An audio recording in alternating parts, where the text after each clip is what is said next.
안녕하십니까. 전종희 목사입니다. 2월 13일 화요일 매일 성경 묵상입니다. 마가복음 2장 13절로 28절입니다. 예수께서 다시 바닷가에 나가시매 큰 무리가 나왔거늘 예수께서 그들을 가르치시니라. 또 지나가시다가 알파의 아들 레위가 세간에 앉아 있는 것을 보시고 그에게 이르시되 나를 따르라 하시니 일어나 따르니라. 그의 집에 앉아 잡수실 때에 많은 세리와 죄인들이 예수와 그의 제자들과 함께 앉았으니 이는 그러한 사람들이 많이 있어서 예수를 따라 밀어라. 바리새인의 서기관들이 예수께서 죄인 및 세리들과 함께 잡수시는 것을 보고 그의 제자들에게 이르되 어찌하여 세리 및 죄인들과 함께 먹는가?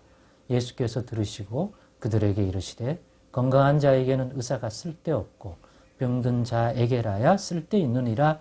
나는 의인을 부르러 온 것이 아니요 죄인을 부르러 왔노라 하시니라. 요한의 제자들과 바리새인들이 금식하고 있는지라.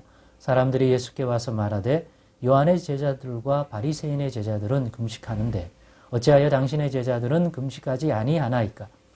예수께서 그들에게 이르시되 혼인집 손님들이 신랑과 함께 있을 때 금식할 수 있느냐? 신랑과 함께 있을 동안에는 금식할 수 없느니라. 그러나 신랑을 빼앗길 날이 이르리니 그 날에는 금식할 것이니라. 생배 조각을 낡은 옷에 붙이는 자가 없나니 만일 그렇게 하면 기운 새 것이 낡은 그것을 당기어 헤어짐이 더하게 되느니라. 새 포도주를 낡은 가죽 부대에 넣는 자가 없나니 만일 그렇게 하면 새 포도주가 부대를 터뜨려 포도주와 부대를 버리게 되리라. 오직 새 포도주는 새 부대에 넣느니라 하시니라. 안식일에 예수께서 밀밭 사이로 지나가실새 그의 제자들이 길을 열며 이삭을 자르니 바리새인들이 예수께 말하되 보시오 저들이 어찌하여 안식일에 하지 못할 일을 하나이까?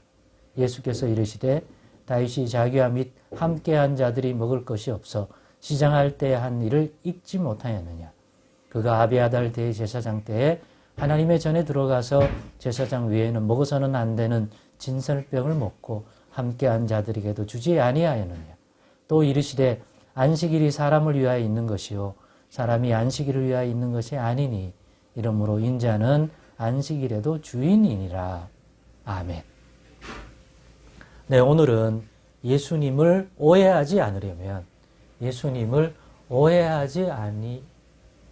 하지 않으려면 이란 제목으로 묵상 나눔을 갖겠습니다. 예수님이 하시는 말씀, 예수님이 하는 행동들은 유대인의 관점에서 보거나 때로는 어떤 것은 이방인일지라도 보편적인 사람이 오해할 수 있는 충분한 그러한 행동과 또 어떤 설명, 말씀이 있음이 분명합니다.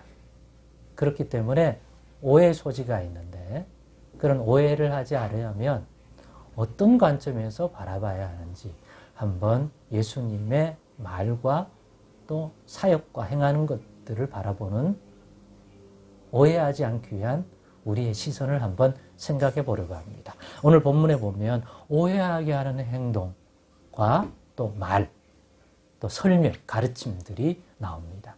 그게 세 가지로 구분될 수 있는데 첫째는 죄인들과 교제하는 예수님입니다. 두 번째는 세례 요한의 제자들도 금식하고 금식을 가르치고 금식을 또 하고 바리새인의 제자들도 금식하고 금식을 가르치는데 아무리 봐도 예수님은 금식에 대해서 제자들에게 가르치지도 그렇기 때문에 제자들이 금식하는 모습도 볼 수가 없다는 것.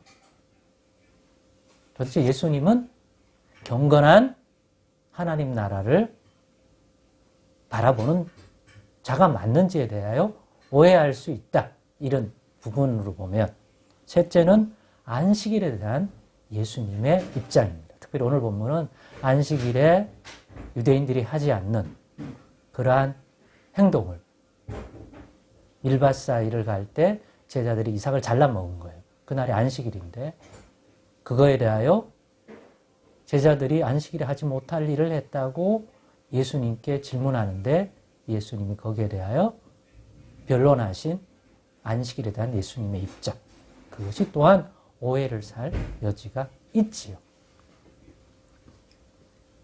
이런 걸 보면서 오해하지 않으려면 기존의 유대인의 입장이나 일반 상식적인 입장이 아닌 새로운 관점이 필요하다 하는 것 일단. 그죠? 두 번째는 외모로 껍데기로만 보지 말고 그러려면 예수님이 왜 저렇게 설명하고 저렇게 행동하는지 그 중심을 살필 수 있어야 될 것 같습니다. 그래서 예수님의 변론을 들어보면 죄인과 교제하는 이유도 예수님은 의원에게 병든 자가 필요한 것처럼 예수님도 그와 같이 죄인을 만난다고 하는 설명을 들을 수가 있습니다.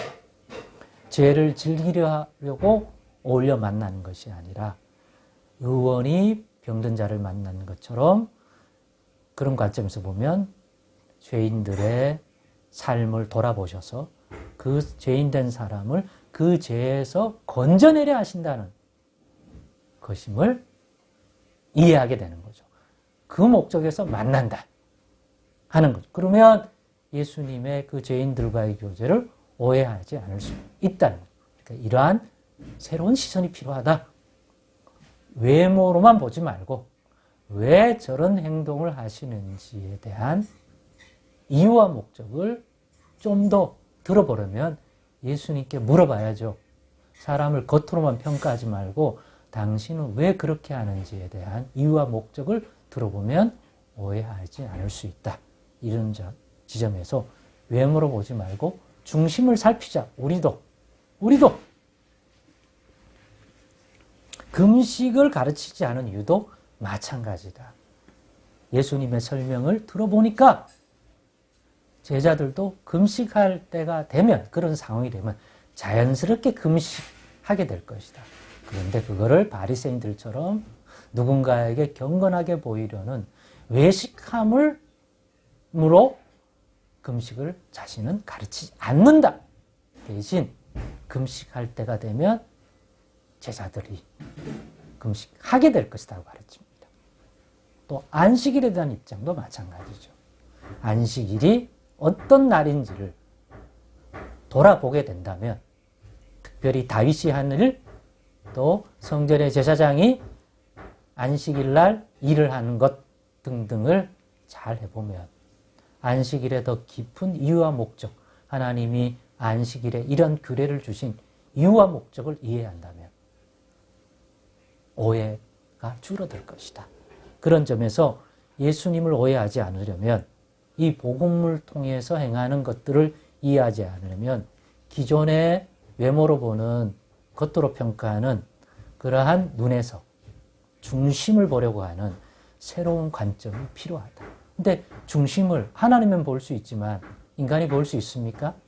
그러려면 인간이 이런 오해를 안 하고 외모로만 평가 안 하려면 그 당사자에 가서 왜 이런 행동을 하는지 찬찬히 물어보고 그의 설명을 들을 수 있는 그러한 태도가 필요하다는 거죠. 그게 예수님을 오해하지 않기 위한 이 새로운 관점에서, 우리가 새로운 관점을 가진다면 중심을 보려면 우리가 취해야 할 태도가 아닌가 생각합니다. 2024년 이런 태도가 더 좋아졌으면 좋겠습니다. 겉으로만 보고 뭔가를 또 들은 것만 가지고 오해하지 말고, 만약 오해해서 할 만한 내용이 있다면 가서 당신은 왜 이렇게 말하는 것이냐, 당신은 왜 이런 행동을 하는가 한 번 더 들어볼 수 있는 우리들 되기를 원합니다. 만약 그 사람이